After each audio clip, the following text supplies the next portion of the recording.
Volume 5, being the last volume covered of course in the anime, I would say has some fascinating revelations in it, especially when it comes to Bell, some of the connections of course with Bell, his grandfather, and of course lovely Hermes. Hermes to me in the anime just seemed like a really creepy guy that had a lot of connections with Feyre, but in the light novels, Hermes has a lot of connections to Bell's grandfather, and that's one of the things that I feel like is missing out of the anime that really should have been in there. Out of all the things that is missing, the major thing that should not have been scrapped from this volume is the fact that Belle's grandfather is still alive. That in the light novel is very key to the story, I feel like, and I don't think it's really going to make or break any particular component in the anime, because it can be shown later on at any point in the anime, season 2, 3, wherever it needs to be shown in, but I do feel like it just takes away a lot of the purpose behind Hermes, and Hermes just feels like a lackey of Feyre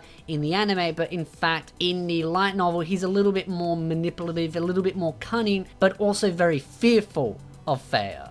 Feyre has always been a character to me throughout volumes 1 through 4, and particularly in 5, where she has a lot of influence, a lot of power, and strikes a lot of fear into her enemies. And we do find out a little bit of Ishtar as well. That is a character that is going to be in season 2, is mentioned slightly in, of course, this volume.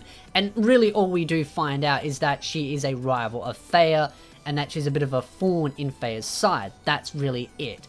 And then of course Hermes has a discussion with Feyre, basically saying, hey, I'm gonna look for Belle in the dungeon, please don't do anything to harm me, I'm just, going to keep an eye on him, I'm not gonna do anything bad, please don't do anything bad to me, Feyre. That's basically the summary of what happens between, of course, Feyre and Hermes, which I think is quite fascinating because it really shows just how scary Feyre is to, of course, Hermes. Hermes isn't stupid either. He doesn't fall for the whole looks appearance so much. He is definitely taken by her, but he isn't stupid enough to know just how manipulative and how cunning she can be, and of course he can be the same.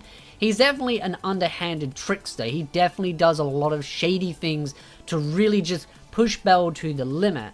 I mean, it's kind of sad, but at the same time, it does show a lot of character behind Hermes and how he's trying to give a bit of tough love to, of course, Belle. And that definitely really affects later on in the volume, where Belle gets into a fight because, of course, they try to kidnap Hestia. Of course, because of some shady individuals that Belle met in a pub that got into a bit of a confrontation. And that is sort of to be expected with the fact that Belle gains so much power, so much influence, and so much sort of fame in such a short period of time. And it was always going to draw in a lot of eyes that were very jealous and envious of the fact that Belle gained all that power, and no one really knows how, of course, other than the ones that do know already, being Hestia, mainly the main culprit to that, and of course Feyre. But I think the real highlight of this volume for me personally was just seeing the little bits and pieces of information when it came to Belle's grandfather, Zeus, a little bit of Ishtar, and of course learning a little bit more of Feyre and just how much she strikes fear into Hermes. But then of course for the major component that takes up the bulk of the story is of course Belle being down in the dungeon, finding the safe zone and just kind of exploring that area, and then of course him fighting Goliath. The Goliath fight I think is really awesome and well done as well, just like the previous fight where there was so much detail and build up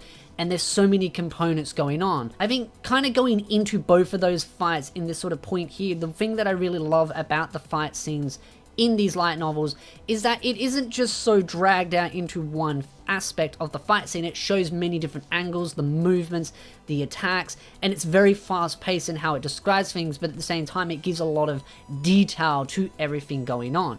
What I do love about the Goliath battle is because there are so many moving components, being that there are all of these different characters, you don't just focus on Belle, you focus on many of the other characters as well, which I think just adds a lot of extra flair and fun to it. You get to see all these other characters show off what they are capable of and how they contribute into a fight. And of course a lot of the troops from the town itself using what things they can to try and keep, of course, Goliath down. I think it's a fun fight, much like the previous fight that I mentioned. I just love the detail and the action that goes into it, and it's very fast paced. But I feel like that's the main focus of it, of course. And then of course Belle getting down there and then interacting with Loki's familiars, and then the misunderstanding when Belle gets pushed into the lake by Hermes. Hermes seems like a really nice, fun character, and then he kind of flips from that to the other side of the coin where he's just so dark and malicious and cunning. But there is kind of a gentler kind of side to him, but then again, as I mentioned, he flips.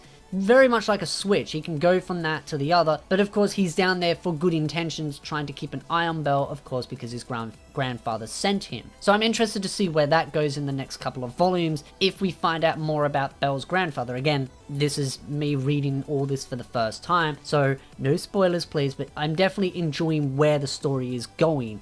And of course, a lovely elf girl that we get to meet. Again, of course, she was the one working in the bar, and she decides to help out to find Belle, of course, because she gets persuaded by one of the lovely maids in the bar. She has a very interesting backstory, and I really do love the amount of character development we get in this particular volume with her and Belle, and how she hates people touching her, but she didn't have a problem with Belle, and just kind of how it's not in a sense romantic, just kind of a bonding of friendship. Of course it could go romantic, but I feel like there's a bit more of a kinship, a bit more of a friendship building upon that, and just how she respects Belle, because Belle is very kind-hearted and loving to everyone equally. I do really love that, and I felt it was a lot more heartwarming in the light novel, which I just felt add that extra attention to detail. And it changes the pace, of course, because it goes from Belle running for his life, Hestia setting up the quest to try and go look for Belle, and then it goes from that being very dark, very gritty, to what could happen to Belle, to something a little bit more heartwarming, a lot of nice character development. And it's not just her, of course, it's also other characters as well, like our lovely blacksmith. He gets a bit more character development, of course, with his goddess sort of saying to him, hey, you need to look out for your friends and not be so stubborn. Just because you don't like making magic swords does not mean you shouldn't make them. You should make them to protect those that you care about. And I love the little hints and messages and the character development that goes on to these characters, because I think it's just, again, so much going on that you kind of sometimes miss some of those little moments where those characters get that little bit of extra attention to detail. I really do love that. But overall, I'd love to know your thoughts in the comment section down below. What did you like about this volume? How hyped are you for season 2 coming out very soon? And of course, I'll be reading the light novels in sync with the episodes. So when I do a light novel review, it will be the anime and the light novel, but there will be no spoilers in it. It will just be in line with the episodes and of course the light novels. So again, just wanted to point that out there just in case people are worried about spoilers coming in the next bunch of light novels. But if you like this video, hit the like button, subscribe for more anime content, and I'll see you, beautiful nerds, in the next video.